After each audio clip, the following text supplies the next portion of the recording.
to the next section, verses 6 through 10.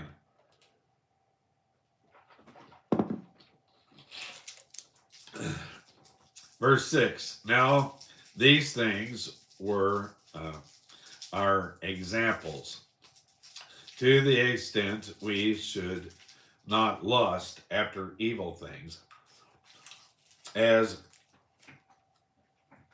they also lusted. The first 5 verses give us the illustration of liberty that these people enjoyed as a nation. Now, in this very searching section, we learn that these people abuse their liberty. He makes an application of that for us. It happened to them for examples unto us. This was written for you and for me, and so we ought to pay close attention to it. The Israelites had this wonderful liberty, and what did they do with it? It says that they lusted after evil things. What were those things? Well, we can turn back and see. And the mixed multitude that was among them fell a lusting. The children of Israel also wept again and said, who shall give us flesh to eat? We remembered the fish which we had to eat in Egypt freely, the cucumbers and the melons and the leeks and the onions and the garlic. But now our soul is dead away.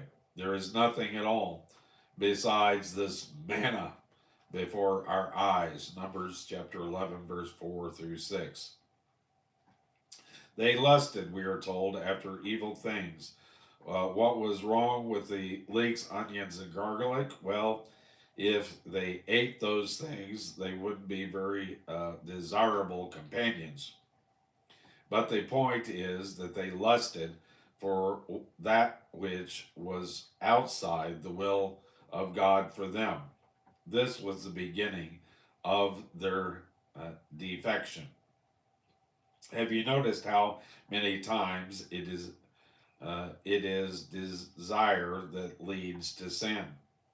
It starts back in the Garden of Eden, and when the woman saw the tree was good for food, and that it was pleasant to the eyes, and the tree is to be desired to make one wise, she took of the fruit thereof and did eat, and gave also unto her husband with her, and he did eat. Genesis 3 and verse 6. It was the desire for something outside the will of God. That what is desire after all? Psychologists talk about inhibitions and prohibitions, and they speak of desire as the supreme thing of life. What is desire? In these instances, it was the want that which was outside of the will of God. It wasn't God's will for them to have those things at that particular time. Verse 7, neither do ye idolaters, as were some of them, as it is written, the people sat down to eat and drink and rose up to play.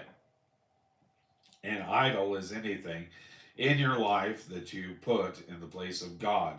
Verse 8, neither let us commit fornication as some of them committed, and fell in one day 320,000. Neither let us tempt Christ, as some of them also tempted and were destroyed of serpents. Neither murmur ye, as some of them also murmur and were destroyed of the destroyer. Paul lists some of the sins of the people. These people had continually murmured and complained against God.